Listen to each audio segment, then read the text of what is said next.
Анатолий Некрасов. Ана махаббаты. Психикалық босану. Жұлдыз құрттың ойран дегені, көбелекке мейрам келгені. Ричард Бах. Соңғы кезде әйелдерден қазір нағыз еркекті кездестіру мүмкін емес. Олар басқа жаққа ауып кеткен деген сөзді жиі естуге болады. Иә, ащы болса да ақиқатын айтып отырғанын мойындаған жөн. Шынында да нағыз еркекті қасиеттерді, күш қайратты, қайырымдылықты, ерік жігерді, кеңпейілділікті, жасампаздық пен жолы болғыштықты, әсіресе бір жігіттің бойынан таба қою бір шама қиындау. Мұның себебі неде? Міне, осы жерде де тағы да негізгі себеп шамадан артық ана махаббаты. Соның салдары жетілмеген психикалық туыттар болып шығады. Бұл құбылысқа анықтама бермес бұрын, әуелі өмірден алынған мысалдарды келтірейік.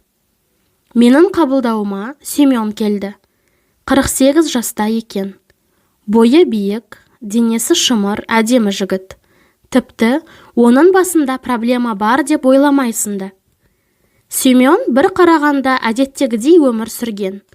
Отбасындағы кенже бала еді. Айтпақшы, анасы өзінің махаббатын аямай үйіп төксе, балалар қолдан келгенінше ерте үйленіп немесе тұрмысқа шығып, үйден кетіп қалуға, әлде бір алыс жерге қоныс аударуға тырысады. Егер оның сәті түсіп орайы келе қалса, онда тағдыр жүгі жеңілдейді. Ал енді Семенге үйдің кішісі ретінде ана қамқорлығының бүкіл тегеурініне төзуге тура келді. Оқитын институтын, мұның жүрген тұрғанын көз жазбай бақылап отыруы үшін әке-шешесі таңдады. Ол үйге жақын болды. Жігіт ақылды, шешесінің зор мақтанышы еді. Осының өзі оны баласына бұрынғыдан бетер байлап матай түсті. Әйтсе де, ол қыздармен ортақ тіл табыса алмады. Анасының бет қаратпас ықпалына бола, жас жігіттің алдында ауыр тағдыр күтіп тұрғаны айқын аңғарылды. Кез келген пенде сияқты Семенді де жазмыш жақсы көріп, жолын ашқысы келді де, басқа амал таппаған соң, әр түрлі әдіспен оны анасының езгісінен құтқарып қалуға тырысып бақты. Шешесі ауыр сырқатқа шалдықты. Бірақ дәрігерлер оны ажалдан уақытша арашалап қалды. Міне, осы жерде тағы бір қиянқы сұрақ туындайды.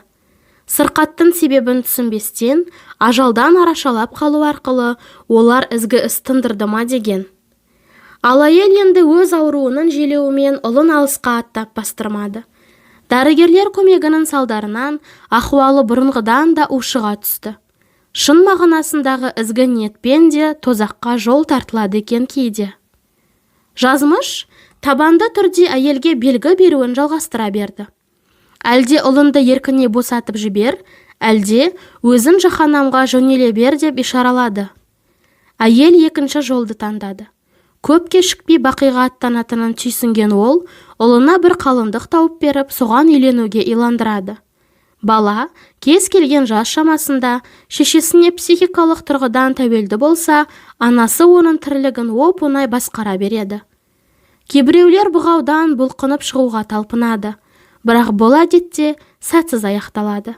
Көбінесе осының салдарынан сүйіспеншілікпен емес, асығыстау бас құрайды. Немесе әбден зәрезап қылған қамқорлықтан іргесін аулақ салуды ғана ойлап басы ауған жаққа кете барады. Әйелі шешесінің көшірмесі болып шықты, және енесі өлгеннен кейін тап сондай көзқарас ұстанды. Екінші мамашасына айналды. Ол әйелінің марқұм шешесіне біртіндеп ұқсап келе жатқанын, тіпті сыртқы кейпі, ой-пікірлері, сөзіне дейін аумай қалғанын көріп таң қалды. Бұл отбасындағы қарым-қатынас та тиісті шамада өрбіді. Олардың арасында алып ұшқан сүйіспеншілік те, алданыш қылар бала-шаға да болған жоқ. Мұндай жағдайда жиі орын алатын жайт, әйелдің түп санасында күйеуі баласы сияқты көрінді. Ал бұл әйелін анасы ретінде қабылдады. Олар ерлі зайыпты адамдар сияқты энергияларын жұптай алмады. Жұмысында да осыған ұқсас жағдай қалыптасты. Мұны өзінің қамқорлығына алған, қалтадағы еркек ретінде пайдаланғысы келген бастық әйел пайда болды. Иә, өзі де қаптаған мамашалар құрсауынан сытылып кете алмады. Алайда жастық жалын мен табиғи инстинктілер өз дегенін істеді. Ол бір қызды кездестірді. Екеуі кездесіп жүрді. Жігіттің біртіндеп сезімі ояна бастады.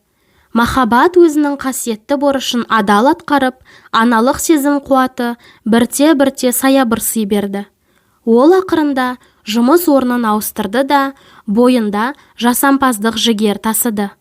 Басшылық дарыны ашылып, мансабы көкке самғады. Ақырында ол пісіп жетіліп, өзінің өбектеген мамаша әйелінен ажырасты да, өмірі қызылды-жасылды реңктермен құлпырып сала берді. Оның кемелдігін және ересектер тірлігіне даярлығын тексеру үшін жазмыш тағы бір емтиханын тосты. Жағдайдың қайталану жайы көрініс берді. Өмір мұндай сынақтарын әлдекімнің әлі де шешілмеген мәселелері ерік бермей, көңілін күмән жайлаған кезде жібереді. Бұл топ-менеджер болып істейтін фирманы басқаратын директор әйел көз қырын салып, басын айналдыра бастады. Жай ахуал тағы қайталанды. Көкжиектен жаңа мамашаның төбесі қылтиып тұрды. Бұл нашар жолды таңдады. Емтихан тапсырудан ат-тонын ала қашты. Фирмадан кетіп, жұмыссыз қалды. Бірақ емтихан тапсырылмай қалса, өмір ағымы атқарылмаған міндеттерін қайта-қайта алдынан тоса беретіні белгілі. Бір қателік екіншісін жетелей келеді ғой. Сүйген қызымен қарым-қатынасында түсінбестік пайда болып, екеуінің арасы алыстап кетті. Ол мүлде жұмыс таба алмады. Тіпті жүк тасушысы болғысы келді, бірақ ондағылар қабылдамай қойды. Еңбек кітапшасында жоғары лауазымды қызмет атқарғаны жазулы тұрғандықтан, бұған күдіктене қарады. Тағдыр әбден сынап бақты. Мұның бойын күмән, тіпті қорқыныш сезімі жайлады. Тап осындай психикалық күйде аналық энергия оны қайтадан қаусырмалай бастады.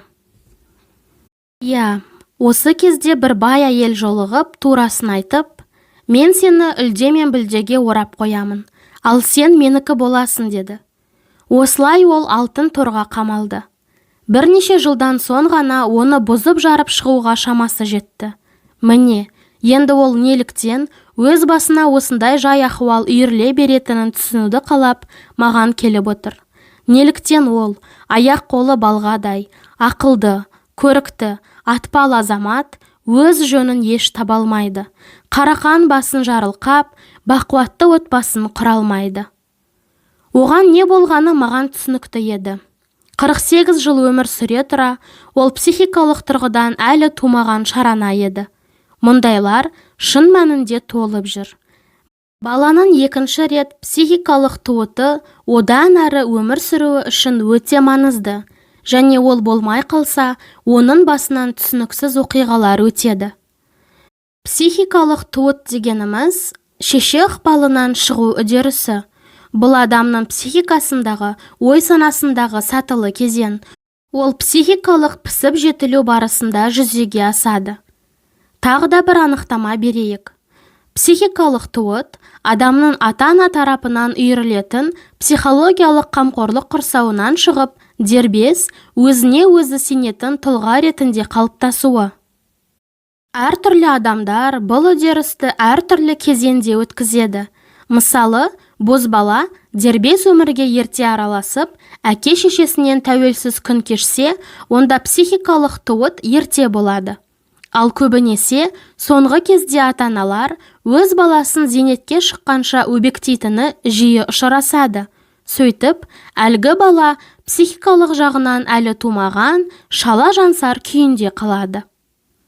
Психологияда да, сексологияда да интимофобияны, пісіп жетілмеген, отбасын құруды қаламайтын адамның жай күйін зерттейтін тұтас бір сала бар. Мұнда еркектер әйелдермен жиі араласады, әсіресе жыныстық қатынасты тартынбай жасай береді. Олар тамаша көңілдес, әйелдің көңілін аулайтын, жүрегін баурайтын, сезімі сергек жан болуы да мүмкін. Бірақ отбасын құру олар үшін өте қиын шаруа. Күрделі міндет. Егер де ішімдікке салынып кетпесе, олар 50 жасқа толғаннан кейін, әсіресе анасынан қол үзіп шыға алса, немесе шешесі өліп қалса, үйленуге тырысып көреді. Кейде олар әйелдің, шешесінің, немесе төңірегіндегілердің ықпалымен үйленеді. Бірақ мұндайларға отбасы жасампаздықтың алаңы емес, керісінше қажеттілік, немесе тіпті мойынға түскен бұғалық іспетті көрінеді. Бұған амалсыз төзеді, немесе төзе алмай әйелден әйел ауыстыра береді. Интимофобия әлде психикалық туыт енді жаһандық проблемаға айналды. Еркектің 30% осындай психикалық дертке ұшыраған. Бұл күйеуге шығып, толыққанды отбасын құрғысы келетін жалғызбасты әйелдердің жағдайын қиындата түседі. 30% дегеніміз осы бір ауыр дерттің белгілері айқын көрінгендер, ал жалпы психикалық тұрғыдан шала туғандар саны 60% шамасында. Қазір нағыз еркектер жоқ дейтін әйелдердің сөзінің жаны бар. Тек олар осы ахуалдың басты себепкері өздері екенін мүлде түсінбейді. Психологтар ондай адамдарды тұрпатына қарай әлде қашан түрге жіктеп те қойды. Біреулерге қызық көрінуі мүмкін. Сол жүктемені келтіре кетейін. Ең үлкен топ – мәңгі іздеушілер. Олар өмір бойы әйел, ұнамды іс, ақша іздеп өтеді. Үнемі әлде бір мақсатты алға қояды да, соған жете алмайды. Өмір жолын айқындауға еш шамасы жетпей, әбігерге түсе береді. Мұндай адамға бардың бағасын біліп, қолға түскен несібені жарату қиын. Демек, ол әйел затының, тіпті мына өмірдің де қадірін бағамдай алмайды. Мәңгі жаралы. Бұрындары оны әйел, әлде тіпті мектептегі құрбы қызы өкпелеткен. Содан әлгі өкпереніші анасы бұрмалаған, мұның психикасына өшпестес қалдырған. Сондықтан ол осы көңіл ауанымен өмірден серігін іздеп, бүкіл әйел затына бір бояуды жағып өтеді. Әдетте мұндай жертабандаған өремен бақуатты отбасын құру өте қиын. Сондай-ақ, мәңгі бозбала, дон жуан, тырық теке, үйленген интимофоб, жасырын жан және тағы да басқа топтар да бар. Аттарының өзі-ақ адамға мінездеме беріп тұр ғой. Негізінде, мұның бәрі мамандарға соншалықты маңызды әрі қызықты болып саналмайды. Әйтсе де, психикалық жағынан тумаған адамдардың тек саны көп қана емес, түр-тұрпаты да алуан екенін түсінуге мүмкіндік берді. Бұл тақырыптың тереңіне бойлап, ізденгісі келетіндер арнаулы әдебиетті оқып тоқи алады. Ал психикалық туытқа байланысты қыруар мәселенің шешімін тауып, түйінін тарқатуға осы кітаптағы материалдың өзі-ақ жеткілікті. Өбектей жақсы көрген аналары бар күш-жігерін жұмсағандықтан, мұндай еркектердің көпшілігі жоғары білімді болып келеді. Шешесі балаға білімнің ауыр жүгін арқалатып, әрқилы үйірмелерге, секцияларға қатыстырып, нағыз еркек тәрбиелеп шығуға тырысады. Бірақ артық қыламын деп тыртық қылады. Жұмысқа, мансапқа көп уақыт арнауға мүмкіндіктері мол болғандықтан, олар тәуір қызмет лауазымдарында иеленеді. Интимофобты, психикалық тұрғыдан әлі тумаған адамды парламенттен де, үкімет құрамынан да кездестіруге болады. Олар шығармашылық және ғылыми ортада да толып жүр. МГУ-дың профессоры Полежаев Нобель сыйлығы лауреаттарының 80% интимофобтар дейді. Яғни бұлар тұрмыстан жарасым таппай, барша ғұмырын сүйікті ісіне арнаған жандар.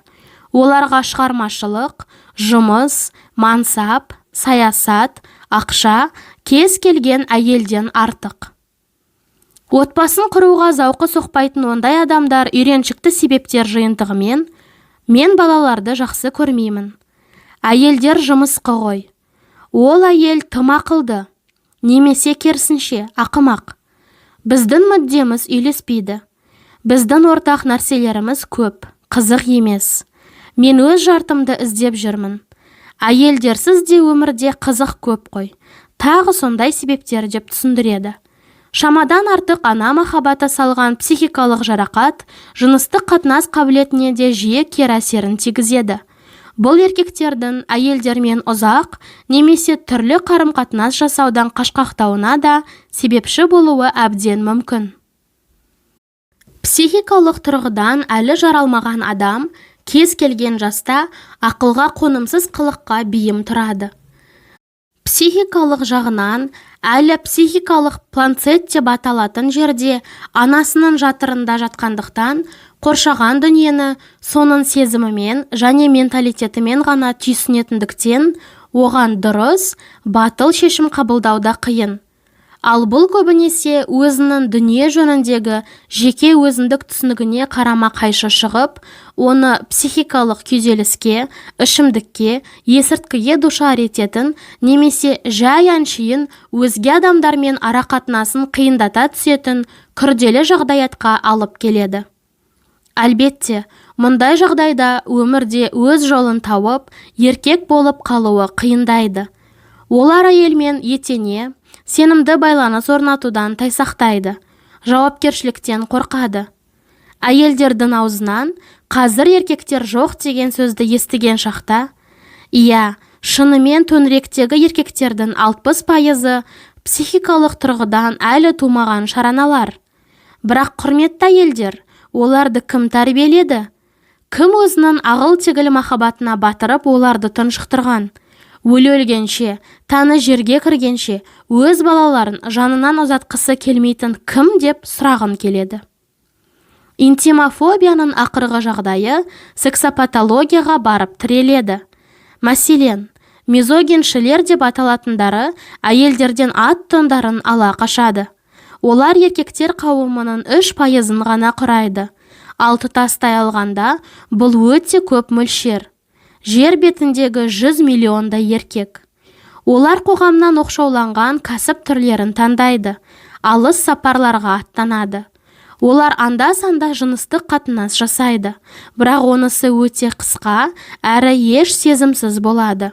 Рухани жағына жоламай, тек тән тоятын қанағаттандыру үшін негізінен бейтаныс әйелмен зауықтасады.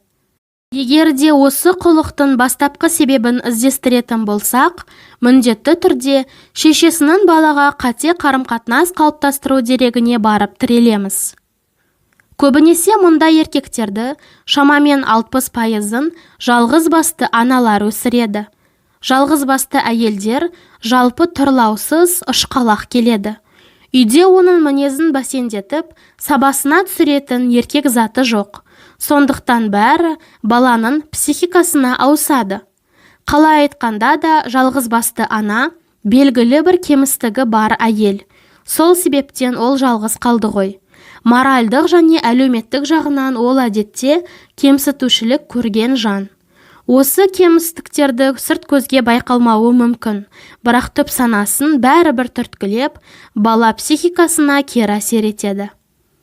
Шешенің ықпалы сағыздай созылып, ал баланың жаны өз жолымен жүруді қаласа, жазмыш, шешімтал шараларды қолға алуға мәжбүр болады.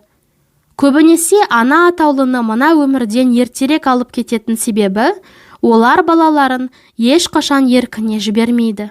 Өз бетінше өмір сүрулеріне кедергі жасаудан қайтпайды. Тіпті о дүниеге аттанып кеткенде де ана шіркін ардақ тұтқан перзентінен айрылмайды. Көп кешікпей, оны өзімен бірге ала кеткен оқиғалары талай ұшырасты. Немесе мәселе басқаша шешіледі. Ол баласын аналық сезімі аумайтын басқа бір әйелге табыстайды. Осылайша ол көзге көрінбей ұлының қасында жүргендей әсер қалдырады. Сол кезде де олар, әлгінде нақты мысалмен сипаттап жазғанымыздай, есейген, ересек баланы өз бетінше өмір сүріп, дербес тұрмыс құрудан қақпайлай береді. Бұл мәселені біз еркектің тағдырын мысалға алу арқылы қарастырдық. Себебі еркектер мұндай жай ахуалға әлде қайда жиі ұшырайды. Дәлірегі, бұған Эдип кемістігі салқынын тигізді. Эдип кемістігі психоанализде қарама-қарсы жыныс өкіліне құмартып нәпсінің қозуы.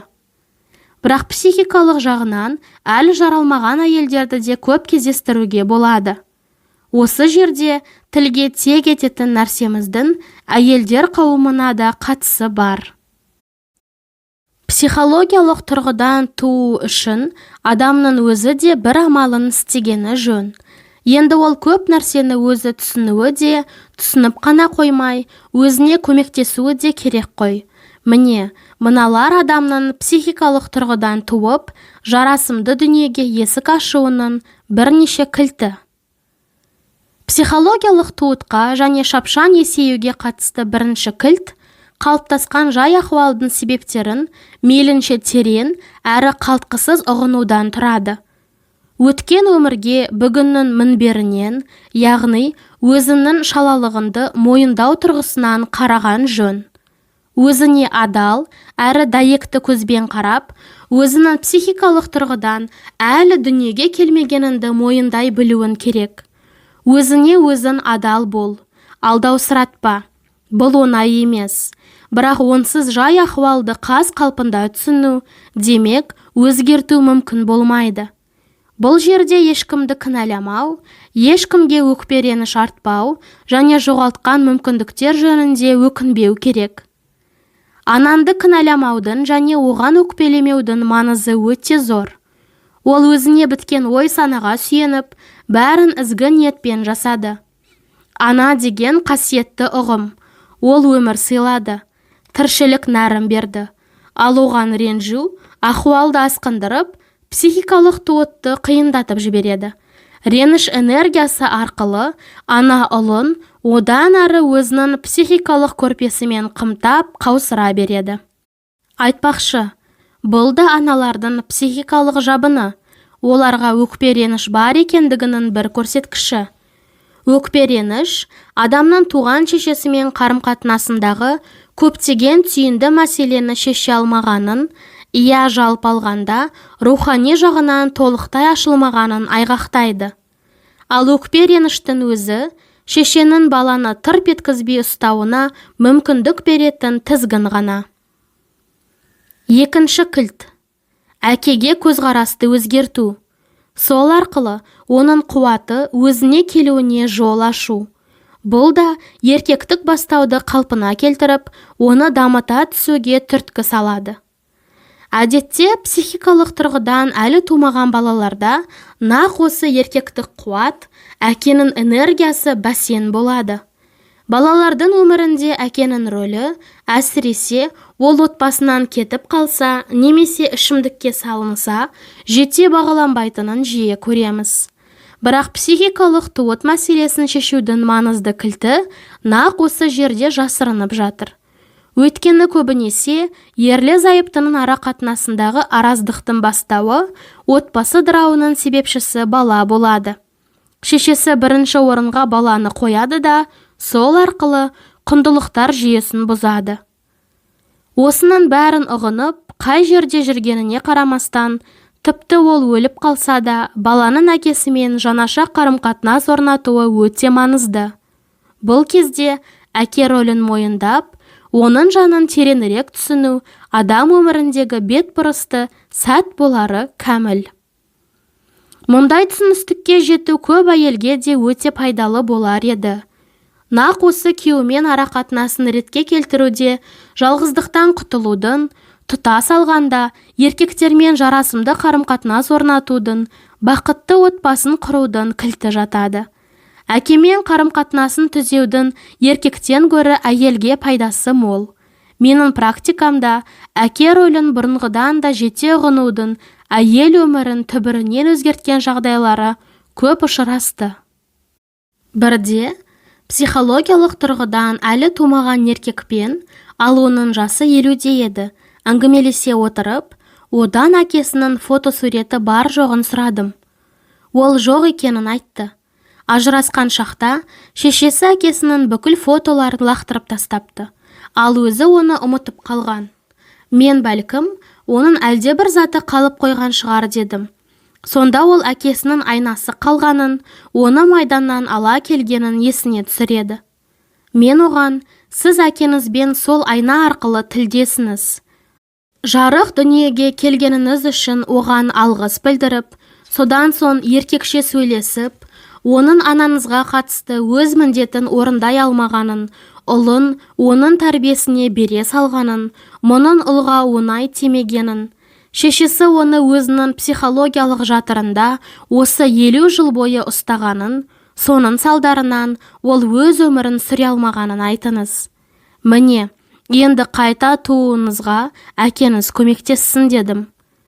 Осы сөздерді айтып, ауыз жиып үлгергенше таңғажайып сезім пайда болып, түсіністік үні мен әкеге ризашылық сезімі тербетіп тұрғандай көрінді. Туыт үдерісі басталды. Ақырында ұлға әке энергиясы ағындай жөнелді. Үшінші кілт. Ересектік кезеңге белсене араласу. Бұл үшін көбінесе әке-шешеден бүтіндей ірге ажырату, яғни алысқа кетіп, олармен байланысты бәсеңдету, кез келген мәселеде дербестікке жету, еркекті, әйелді елеп, олардың қасиеттерін бағамдау, олардан ересектік мінез-құлықты үйрену керек. Өз қасиеттерінді тепе-теңдікке келтірудің пайдасы мол. Жеке тұлға қасиеттерінің жарасымдылығы пісіп жетілген кемел адамның нышаны. Бұған жетуге әр алуан психологиялық жаттығулар мен медитациялар, ең бастысы көп адаммен ашық араласып құраласу, туристік саяхаттар мен басқа да ұжымдық іс-шараларға қатысу жақсы жәрдемдеседі. Төртінші кілт. Өзіңнің бүкіл тәніңнің вибрациясын арттыру. Бұған физикалық денені, ой-сананы және сезімдер арнасын тазарту, рухани даму, өзін және өмірдегі жолын өзі түсіну, ізгі істер, ойлар мен сезімдер, өзіне, адамдарға, жаратушыға сүйіспеншілік арқылы жетеді. Осының бәрі өз үнін асқақтатып, үні әлде қайда төмен ана энергиясының ықпалынан шығып кетуге мүмкіндік береді. Негізінде, осында сипаттай жазған нәрселерді кез келген адам ұғынып, жүзеге асыра береді. Бұдан да дербес, әрі бақуаттылау өмірге барар жолға тек жалқаулық қана кесе көлденен жатып алуы мүмкін. Еркектің психикалық туытына қасындағы әйелі көп көмек көрсетеді. Өзімнің кітаптарымда, сөйлеген сөздерімде және семинарларда әйелдерді өз күйеулерін тууға үндеймін. Сонда мен оның нақ осы психикалық туытына көмектесулері керектігін мегзеймін. Соңғы кезде бұл нағыз өмірлік, өзекті мәселеге айналды.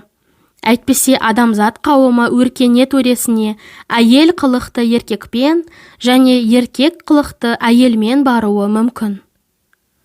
Еркекті қалай туады?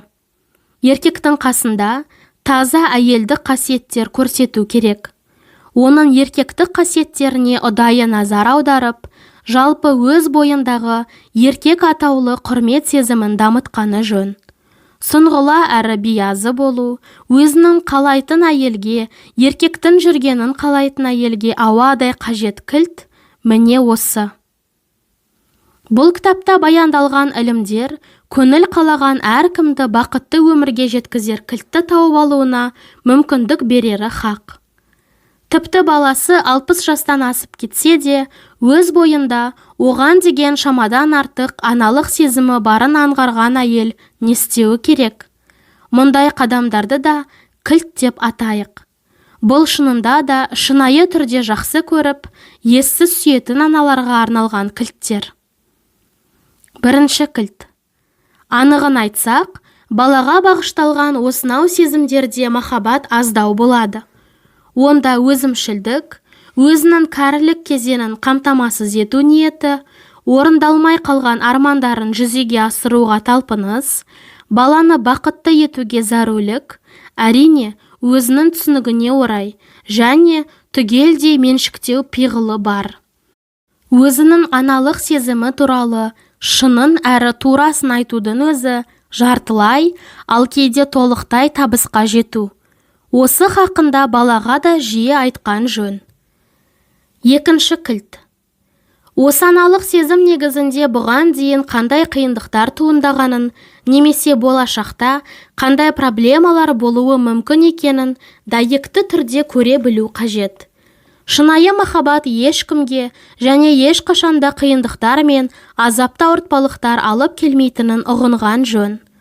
Мөлдір махаббат, мейлі шарбағы алтын болса да, ешкімді торға тықпайды.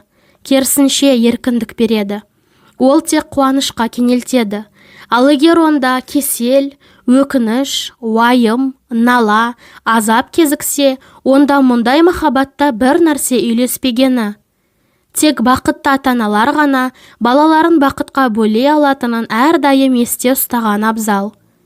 Қалыптасқан ахуалды дәйекті түрде көріп, оны шешу жолдарын белгілеу екінші кілт. Үшінші кілт. Балалар мына өмірге әке-шешенің емес, өздерінің міндеттерін орындауға келген дербес жандар екенін, және олар ата-ана алдында ешқандай міндетті еместігін ұғыну. Өз ұрпағын жалғастырып, өз қарттық шақтарын қамсыздандыру үшін ата-аналардың өздері өмірге алып келді ғой. Олардың балалық шағын еске алыңыздар. Балалар бізге көл-көсір қуаныш сыйлады ғой. Ал егер қуаныштан басқа жайлы жағдай орын алса, оны балалар емес, ата-аналары жасап қойды. Иә, олар қажет еткен махаббат кеңістігін жасай алмаса, соның салдарынан көптеген проблема туындайды. Осындай түсінікке арқа сүйей отырып, ұлыңызды немесе қызыңызды босатып, өмірге сүйген адамына еркін жіберіңіз. Олардың тірлігіне кесіріңіз тимесін. Ақылға жүгініп, толық бостандық беріңіз. Ал егер балалар бөлек тұрса, оларды өзіңіздің ұстазыңыз, жазмыш сіздің орындалмаған міндеттеріңізді көрсетіп беретін айнаңыз сияқты қабылдаңыз. Иә, балаларға үйретпеңіз, олардан үйреніңіз. Төртінші кілт. Құндылықтар жүйеңізді қайта қараңыз. Бәлкім онда жаңылысу бар шығар. Мына дүниедегі ең басты құндылық өзіңіз және жұбайыңыз екенін, бұл бастаулардың бастауы. Сіздің ғаламыңыздың кіндігі болып табылатынын естен шығармаңыз. Екінші орында сіздердің қарым-қатынастарыңыз, сонда дүниеге келетін махаббат кеңістігі тұрады. Ал егер сіз жалғыз басты әйел болсаңыз, өзіңізге және еркек атаулыға сүйіспеншілігіңіз арқылы махаббат кеңістігін жасап алыңыз. Сонда күйеуіңіз де қайтып оралады. Балалар тек үшінші орынды иеленеді. Жақында емес, алыста емес. Бұл құндылықтарды өз санаңыз бен тірлігіңізге осындай жүйелілікпен орнықтырыңыз. Сонда сіз кәдуілгі, кереметті, өз өміріңіздегі және балаларыңыздың тіршілік тынысындағы таңғажайып жанаруды, тотыдай түрлене түлеуді көресіз. Өзіңізді, денсаулығыңызды күтіп баптаумен, еркектермен қарым-қатынастарыңызды жақсартумен шұғылданыңыз. Әрдайым есте сақтаңыз. Балаға тек өзінде бар нәрсе ғана қонады. Ата-ана неғұрлым көбірек бақытқа кенелсе, балалары да соғұрлым бақытты бола түседі.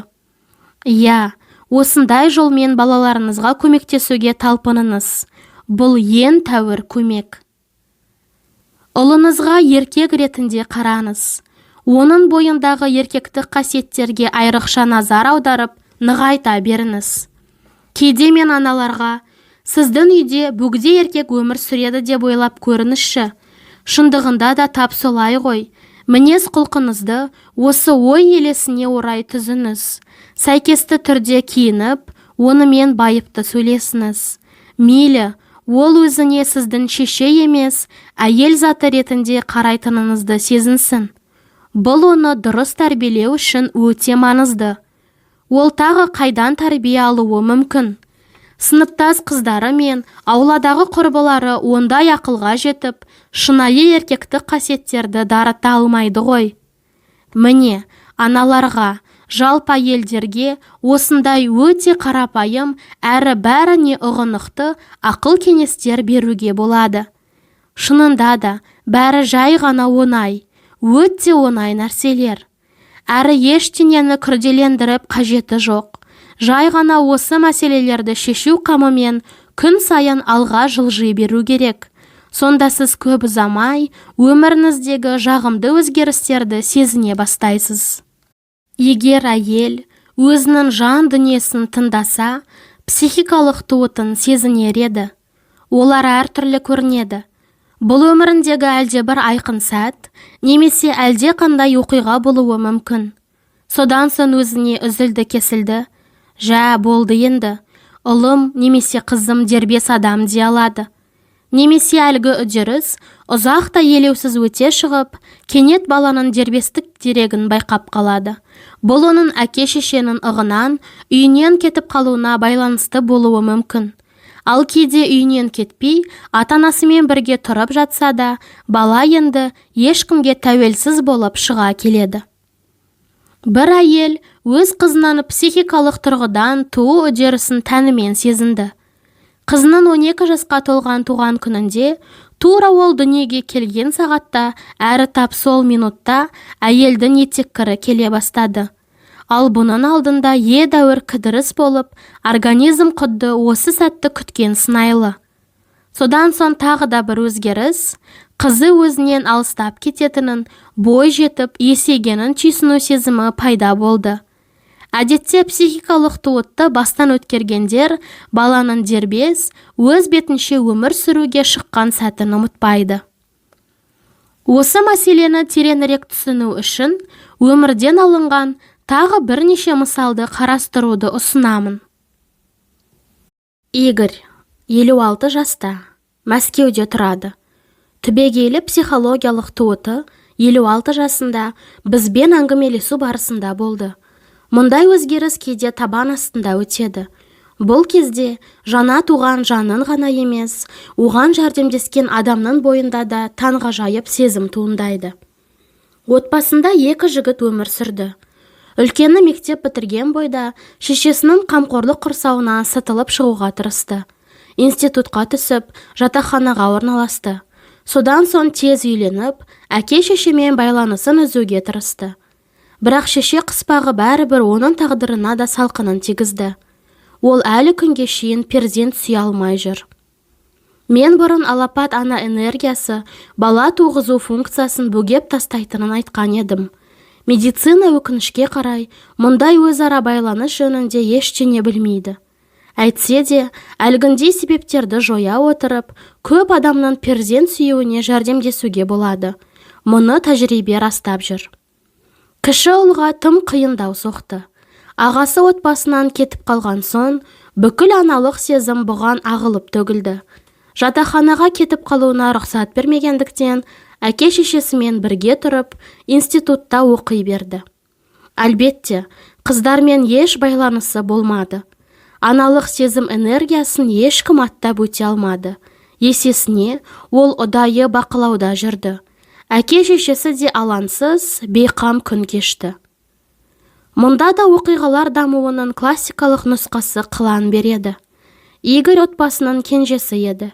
Ал кенже балаға көп жағдайда сүйіспеншілік пен көңіл молдау бөлінеді.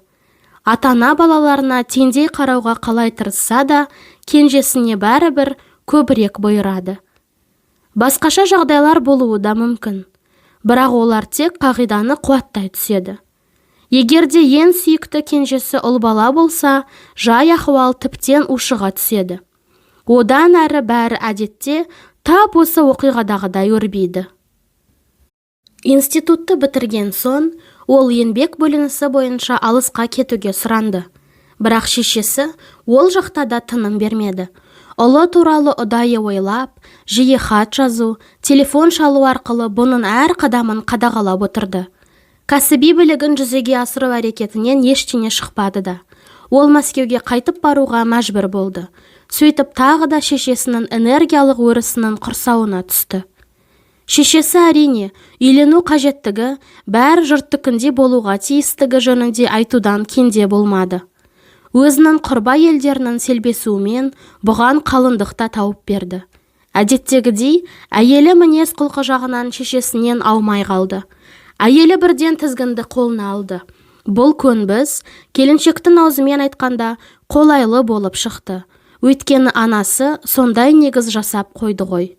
Келіншегі фирманың директоры, ал күйеуін бухгалтері етіп алды. Сөйтіп Игорь екі әйелдің өрісіне қамалғандай күй кешті. Бірақ бұл ұзаққа созылған жоқ. Жас әйел енді енесін тықсыра бастады. Көп кешікпей шешесі дүниеден озды. Иә, шешесі бұл ұлының еркектік бастауын бұзып кеткен еді. Оның да балалары болмады. Біршама уақыттан соң Игорь басқа әйелмен көңіл жарастырады. Әйелінің баласын уысында ұстап отырғанына сенімділігі соншалық, тіпті онша алаңдай қойған жоқ. Мейлі, бала ғой, ойнай берсін деп ойлады. Бірақ сүйіспеншілік сезімі күн өткен сайын оттай лаулап, өрттей қаулаған Игорь орайы келген сәтте әйеліне ажырасатынын айтып салды. Яғни махаббаттың қуаты ана сезімі энергиясынан үстем шықты. Міне, сонда ғана алған бетінен қайтпайтын жігерлі де қайсар келіншек әлгі ажыратушы әйелді зеңбірекпен дамылсыз атқылағандай ауыр соққының астына алды. Ол дуалап, 100% кепілдікпен кері қайтарып беремін деп хабарландыру беретіндерді пайдаланды.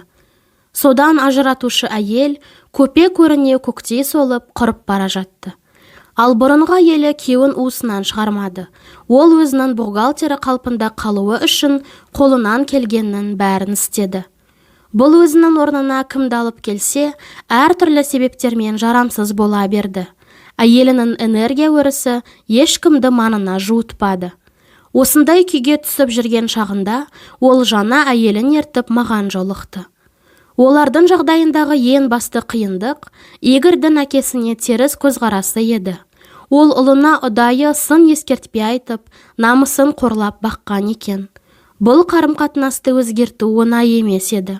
Бұл үшін ең алдымен неліктен әкесі өзін солай ұстағанын түсініп алу керек болды. Ал себебі қайтадан ата-ана арасындағы қарым-қатынасқа алып келеді. Шешесі күйеуінен гөрі баласына көбірек көңіл бөліп, шамадан артық сезімін арнаса, әкесі бейсаналы түрде қызғанып, балаға кәрін төгетіні белгілі. Бала құдды ата-анасының арасына түскендей күй кешеді деп, әкесі түрлі тәсілдер арқылы онымен күресуге кіріседі. Игорь осының бәрін түсінген бойда әкесіне көзқарасын өзгертті де туыттың сәті түсті. Егер психикалық туыт егде тартқан шақта мінез құлық қалыптасып, дүние таным орныққан кезде өтсе, онда нәтижесі бірден байқала қоймайды. Қайткенде де ананың психикалық жатырында өткізген 10 шақты жыл тіресіп бағады. Сондықтан әлгі адамның өзіне де, жақын жуықтарына да төзімділік танытып, титімдей жетістіктің өзіне марқайып, ересектік белесіне қарай басқан әр қадамына шаттанып, бағытынан жаңылмай, алға ұмтыла беруі керек. Осы айтылған мысалда, жаңа туған бөбектің жанында сұңғыла әйел жүрді. Ол туыт барысын өте сергек сезініп, жан-жақты жәрдемдесті. Соның арқасында психикалық жағынан жаралу салыстырмалы түрде шапшаң әрі тиімді өтті. Олар тіпті қала сыртынан шағын жер телімін сатып алды да, еркек сол жерге үй салумен рахаттана айналысты. Бұл оның пісіп жетілу, кемелдену барысын жеделдете түсті. Тағы бір осыған ұқсас оқиға бар. Онда ұл тек әкесін емес, шешесін қатты жек көру сезімінің жетегінде жүрді. Оны әкесінің ерте өлуіне кінәлі деп есептеді. Негізсіз де емес еді. Шынында да алғыр, жігерлі әйел үй ішіндегі билікті толықтай қолына алып, іс жүзінде күйеуін отбасылық тірліктен тықсырып тастады. Бірсыпыра уақыттан соң еркек ішімдікке салынып көп ұзамай көз жұмды. Содан баласы шешесін еш кешіре алмай-ақ қойды. Міне, осы өшпенділік оларды көзге көрінбейтін жіптей өмір бойы матап келді. Бұрын айтқанымдай, анасына қатысты кез келген жағымсыз ой мен кереғар сезім ағыны оның балаға ықпалын тек қана күшейте түседі. Ол қаншама аулақ кетуге тырысса да, анасы әрдайым қасынан таяу бір жерден табыла берді. Ол мұның тірлігіне ұдайы араласып, бұрынғыдан бетер қазымырлана түсті. Содан соң психикалық ауытқуға ұшырап, ұлының халі мүшкілдене берді. Тіпті егде тартқан жасына және толып жатқан сырқатына қарамастан, әлгі есі ауысып кетсе де өмір сүре берді.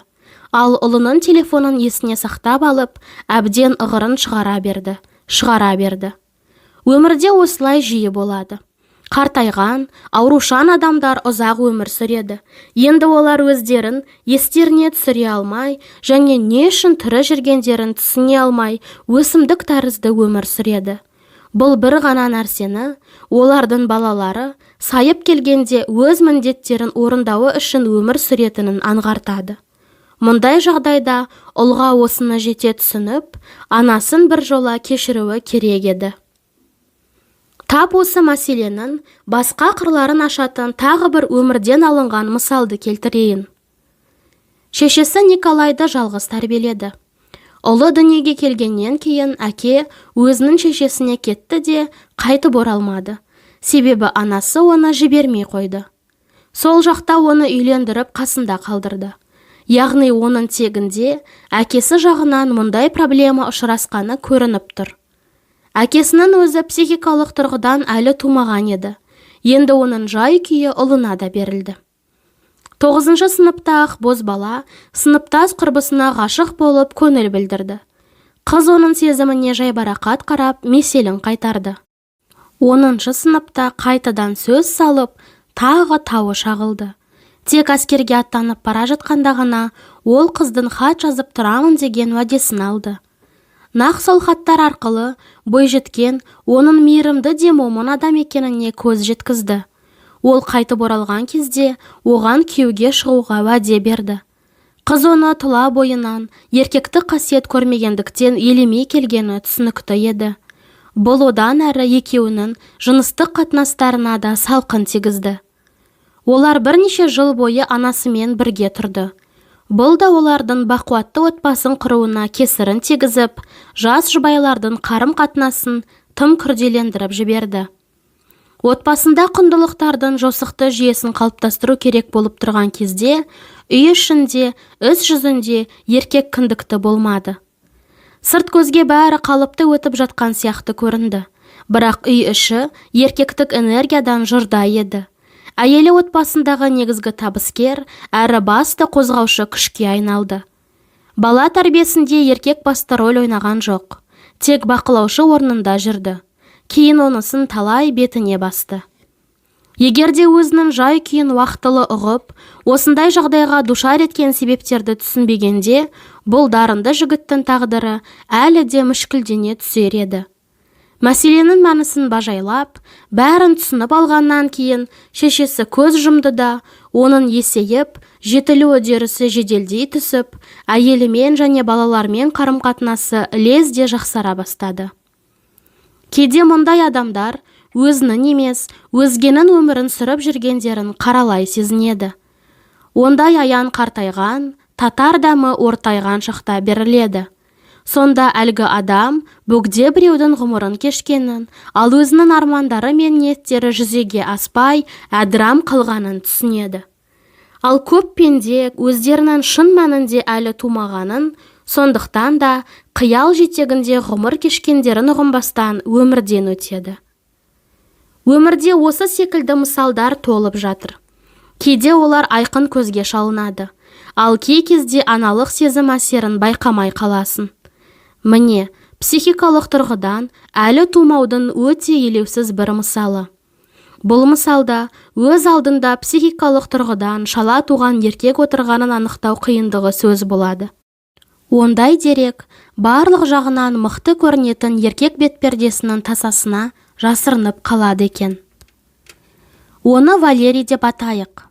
Дене бітімі сомдағай, маңдайы кере қарыс, мені бар. Гүрілдеп сөйлейді. Кеудесін кере ұстап, шығармашылықпен, отбасымен айналысады.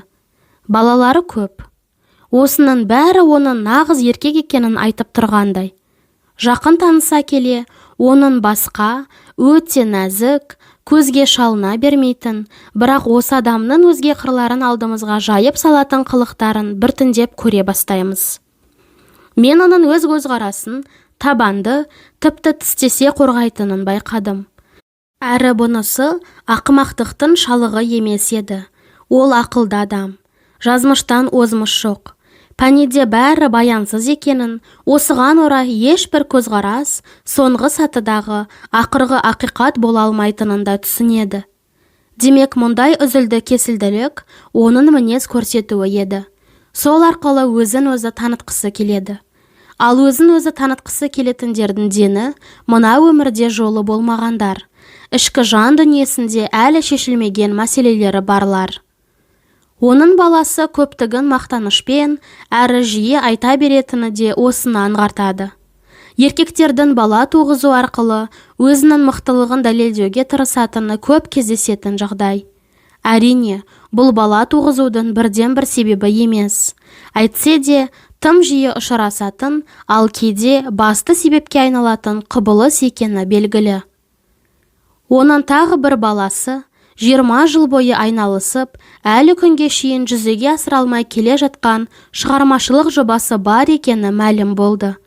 Бұл да оны психикалық тұрғыдан әлі тумағанын, шарана екенін айғақтайды. Рухани жатырда жатқан адам өмір шындығын шамырқана қабылдайды.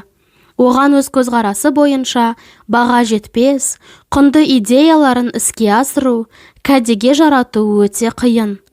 Жұрттың бәрі олардың пайдалылығы мен данышпандық жемісі екенін көре алмай тұрғандай көрінеді.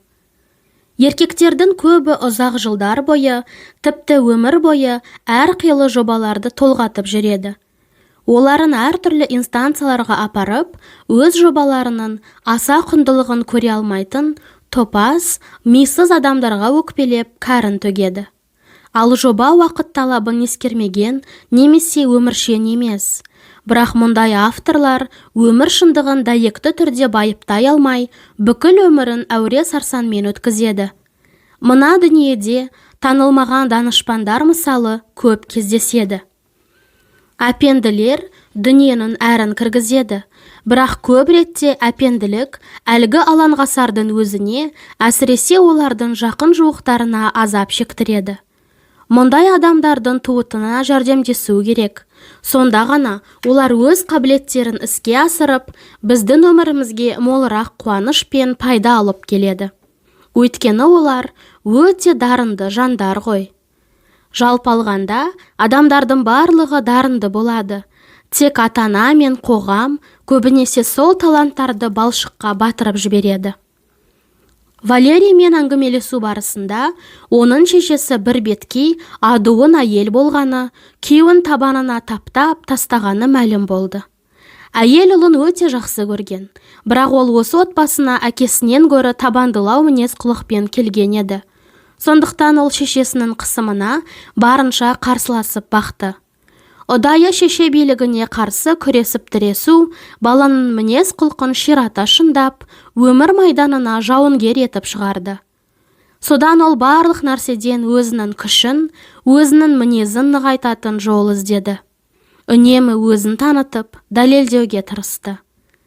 Әкесі шешесінің қысымымен аяқ сүртер шүберекке айналғанын көргендіктен, ол әрқашанда өзінің тәуелсіздігін табанды, тіпті қатал түрде қорғап қалуға ұмтылды. Міне, осылай өмір табалдырығын уыздай жас, бірақ мық шегедей мығым еркек аттады. Шын мәнінде ол психикалық тұрғыдан әлі бозбала еді. Есейген еркек ретінде әлі толық тумаған болатын. Бұл үшін әйел махаббатын анасының энергиясынан босатып, агрессиядан арылатындай, әрі түбегейлі туып, тағы жаралатындай алапат құштарлықпен танып білуі керек еді. Жазмыш оның жолын ашып, сондай бір бикешке жолықтырды да екеуі үйленеді. Бірақ балалық шағынан бойына сініп қалған жауынгерлік сипаты жігіттің босансып, жібіп, өз сүйіспеншілігін айқара ашуына ырық бермейді. Әйел де осынау түрпіде еркекке іңкәр сезімін көрсете алмай қиналады. Валерий сол әйелге өзінің шынайы сүйіспеншілігін арнап, жауынгерлік қасиеттерін емес, мінезінің жұмсақтығын, мейірімділігін, кеңпейілділігін көрсетуі керек еді. Нақ сол кеңпейілділік, қарапайымдылық, еркектің кемеліне келгенін сипаттайтын негізгі қасиеті саналады. Ал оның санасында ата-ананың ықпалымен еркек болмысы жөнінде басқаша түсінік қалыптасқан еді. Әкесінің төменшіктеген халіне тойып болған ол, өзінің отбасында басқаша, барлық мәселеде еркектек басында тұратын таза патриархалды қарым-қатынас құруға тырысты. Орта ғасырлық еркек қос қағидасына ұмтылыстың арғы жағында көбінесе өмірде жолы болмаған, әлі тумаған еркектер тұрады. Олар дөрекілігімен, қаталдығымен, тіпті кейде озбырлығымен, өзінің баладай дәрменсіздігін жасырғысы келеді. Алайда заманауи әйелдер еркектің деспотизміне төзбейді. Қазір баяғы кез емес. Әйел көптеген құқыларды иеленді. Содан мұндай отбасылардың бақытқа кенеле қоюы некен саяқ болады. Сонымен біршама уақыттан соң Валерийдің әйелі кетіп қалды. Бұл оған күтпеген жайт болды. Ол өзін құрметтеуге лайықты еркек санайтын еді. Тіпті өзінен әйелі кетіп қалады деген ой басына да кірмеген. Осы жайттен кәдімгідей психикалық жарақат алды. Жазмыштың ырқын жалан, үстірт пайымдаған оның жағдайында бастан өткен оқиғаның шынайы себептерін байыптай түсіну қиын болды да, ол бәріне әйелдер кінәлі деген жансақ қорытынды жасады. Ол көкбет арам әйел және жанашыр әйел ана болады деп ұйғарды. Содан Валерий әйел ананы іздей бастады. Осылайша өзінің ұзақ қарсыласқан нәрсесіне қайтып оралды. Әйел ананың қайтадан тұтқынына айналды. Іздеген адам табады. Ол көрнекі ақылды еркек қой. Ақыры іздеген, өзі белгілеген рөлді атқаруға көнетін әйелді тапты. Бұл отбасында патриархалды қарым-қатынас орнатты. Бірақ аузы күйген үрлеп шедінің кебімен, бұрынғы олқылығынан сабақ алып, әйеліне ана ретінде қарай бастады. Оның аналық сезімін мейлінше қолдап, қолпаштап, оны туа беруге мәжбүрледі. 18 жыл ішінде 5 бала тапқызды. Оның мүдде мұратын отбасы, ошақ қасының қамымен шектеуге тырысып, өзіне бала шағаның асыраушының рөліне алды. Солай болуға тиіс сияқты. Ол әйелді қасиеттен қорыққандықтан, оны аналық сезімге ауыстырғандай әсер қалдырды. Әлде шынымен де тап солай болды мекен. Әйелін үй шаруасына, бала қамына байлап қойып дербестігінен айырды. Оның бар күш-жігерін күйеуі мен балаларына жұмсауға бағыттап, жеке мүмкіндігін жүзеге асыруға жол бермеді. Мұндай ұстаным отбасының белгілі бір тұрақтылығын сақтады да, 5 баласын шұбыртып, әйел қайда кетуші еді. Олар 18 жыл өмір сүрді. Бірақ Валерий көздеген мұратына бәрібір жете алмады. Бұған дейін айтқанымдай, ол осы 18 жыл бойы өзінің жобасын жүзеге асыруға тырысып бақты. Бірақ қолынан келмеді. Иә, оның әйелімен әңгімелесу барысында, ішінде ерте ме кеш пе, әйтеуір түбінде бір сыртқа ақтарылып шығар үдерістің жүріп жатқанын аңғардым. Кез келген адам, мынау дүниеге біреудің жолына құрбандыққа шалыну үшін емес, мүмкіндігін жүзеге асыру үшін келеді ғой. Мұндай өмір әбден жалықтырып, көңілін қалдырған кезде, ол тұйық шеңберден жұлқынып шығады. Тіпті бақиға аттанып кетуі де ықтимал. Ондай мысалдар толып жатыр. Валерийдің әйелімен сөйлескен кезде, осы іштей ширығу лебі есіп тұрды. Бұдан шығатын қорытынды біреу ғана. Еркекке өзіне дәйекті түрде қарап, өз проблемаларын түсінуі керек. Ал әйелі даналық қасиетін көрсетіп, оның психикалық туыты үшін жағдай жасағаны жөн. Психикалық жағынан шала туғандар біз ойлағандағыдан әлде қайда көп. Кез келген отбасын алып, шешесі балалардың өмірінде қандай рөл атқаратынын, балалардың, сондай-ақ әке-шешелерінің тағдырлары қалай екенін бажайлаңыз. Сонда сіз шамадан артық ана махаббатының аталған нышандарының көбін қиналмай көре аласыз. Шындығында да ана махаббаты билеп төстеген отбасылар көбейіп кетті. Мысалы, әйелдердің ұлдарын әскер қатарында қызмет етуден қалай құтқарып қалуға тырысатындарын қараңыздар. Қандай қулық сұмдық жасамайды дейсін. Шіркін, тіпті өз баласының дене мүшелері мен психикасын жарымжан қылуға да даяр тұрады. Тек оны әскерге жібермесе болғаны. Аналар армиядағы әлімжеттіктен және балаларын қақтығысты жерлерге жіберуден қорқады. Шын мәнінде бұл жерде басқа да себептер бар. Көңіл түкпірінде, түйсік қатпарында шешелері өз ұлдарына билік жүргізе алмай қалудан қорқады.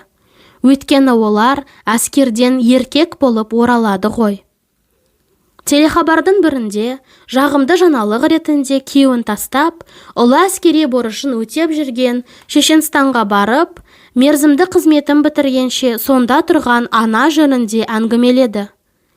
Осы қылығы арқылы баласына бұрынғыдан бетер қауіп төндіріп, қатер үйіре түскенін әлгі әйел де, репортаж жүргізуші де білмейді. Егер статистикалық мәліметтерді қолға алар болсақ, онда негізінен әке-шешесі арасындағы сүйіспеншілік кері кеткен отбасынан балалар қаза табатынын көретінімізге шәк келтірмеймін. Менің жеке зерттеулерім осыны растайды. Мен ондай сынақтаманы талай өткіздім. Маған әскер қатарында қызмет етуге қатысты талайлар көмек сұрап келді. Мен ата-ананың бір-біріне қарым-қатынасын жөндеп, ахуалды дұрыс түсінулеріне көмектесуге тырыстым. Барлық жағдайда да бәрі тамаша, ойдағыдай өтті. Әрине, маған аналардың өз бастарын құрбан ете отырып, ақжарма махаббатымен балаларын құтқарып қалған деректері де белгілі. Тарихта да ондай мысалдар өте көп. Бірақ мәселенің астарына үніліп, ал сонда балаларды құтқару керек болатындай жағдайға кім алып келді деген сұрақ қою керек.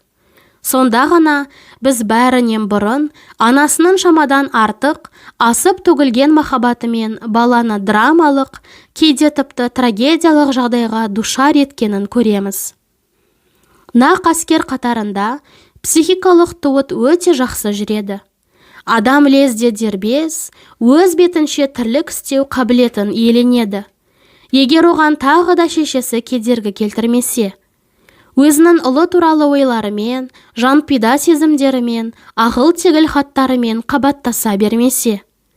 Бұл жас жігітті сәби қалпында, балалық шеңберінде қалдыруға бағытталған қуатты қару ғой. Ұлының адал қызмет етіп, дене бітімін жетілдіруін, нағыз еркекке айналып, қиындықтан қорықпауын ойлап, хат жазатын шешелер сирек-ау.